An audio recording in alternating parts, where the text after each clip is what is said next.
New York city മേയറായി തെരഞ്ഞെടുക്കപ്പെട്ട Zohran Mamdani ശ്രദ്ധേയനാകുന്നത് അദ്ദേഹത്തിൻ്റെ വിട്ടുവീഴ്ചയില്ലാത്ത നിലപാടുകൾ കൊണ്ടുകൂടിയാണ്.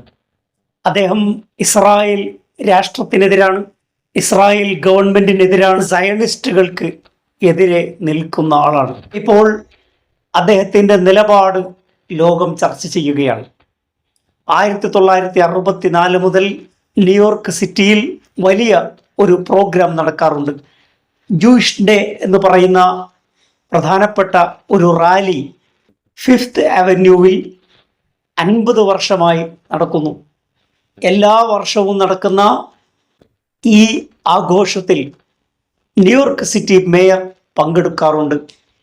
ന്യൂയോർക്ക് സിറ്റി മേയർ പങ്കെടുക്കാത്ത ആദ്യത്തെ ജൂയിഷ് പരേഡാണ് മെയ് 31, 2026 ഞായറാഴ്ച ന്യൂയോർക്കിലെ 5th അവന്യൂവിൽ സമാപിച്ചത്.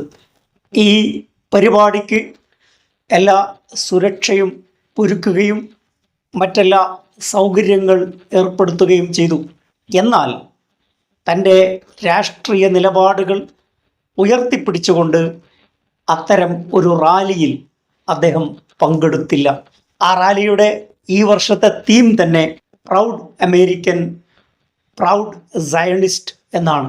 ഏറ്റവും വലിയ അട്രോസിറ്റിയും വംശഹത്യയും സംഘടിപ്പിക്കുന്ന ഇസ്രായേൽ ഭരണകൂടത്തിനെതിരെ കടുത്ത നിലപാടെടുത്ത ആളാണ് സൊഹ്റാൻ മംദാനി. ജൂയിഷ് കമ്മ്യൂണിറ്റിക്ക് വലിയ വോട്ട് ന്യൂയോർക്കിലുണ്ട്. എങ്കിൽ പോലും അദ്ദേഹം നിലപാടുകളിൽ വിട്ടുവീഴ്ച ചെയ്തില്ല. സയണിസ്റ്റ് വിരുദ്ധ നിലപാടുകളിൽ ഒരിക്കലും വെള്ളം ചേർത്തില്ല. ന്യൂയോർക്ക് മേയറായി മത്സരത്തിൽ പങ്കെടുക്കുമ്പോൾ അന്ന് മുഴുവൻ കാൻഡിഡേറ്റുകളും പ്രൈമറി ഡിബേറ്റിൽ പറഞ്ഞ ഒരു കാര്യം, ഞങ്ങൾ മേയറായി തിരഞ്ഞെടുക്കപ്പെട്ടാൽ ആദ്യം സന്ദർശിക്കുന്ന രാജ്യം ഇസ്രായേൽ ആയിരിക്കും. കൗതുകത്തോടെ, വലിയ താല്പര്യത്തോടെ സൊഹ്റാൻ മംദാനിയോട് ഇതേ ചോദ്യം ആവർത്തിച്ചു. അന്ന് മംദാനി നൽകിയ മറുപടി വളരെ വ്യക്തമാണ്. ഞാൻ മത്സരിക്കുന്നത് ന്യൂയോർക്ക് സിറ്റിയുടെ മേയറായിട്ട്, ഇസ്രായേലിൻ്റെ മേയറായിട്ടല്ല മത്സരിക്കുന്നത്. അതുകൊണ്ട് ഇസ്രായേൽ സന്ദർശനം എൻ്റെ അജണ്ടയിലില്ല. ജൂയിഷ് കമ്മ്യൂണിറ്റിയോട് എനിക്ക് ഒരു വിരോധവുമില്ല. പക്ഷേ ഫലസ്തീനിൽ, ഗസയിൽ ഇസ്രായേൽ നടത്തുന്ന വംശഹത്യക്ക് എതിരാണ് ഞാൻ.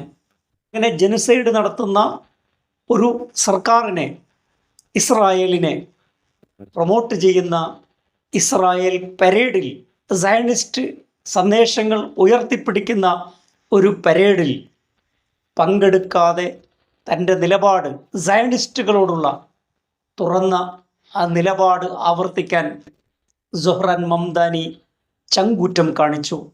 ആ നിലപാടിന് ഒരു ബിഗ് സല്യൂട്ട് നൽകാതിരിക്കാൻ കഴിയില്ല.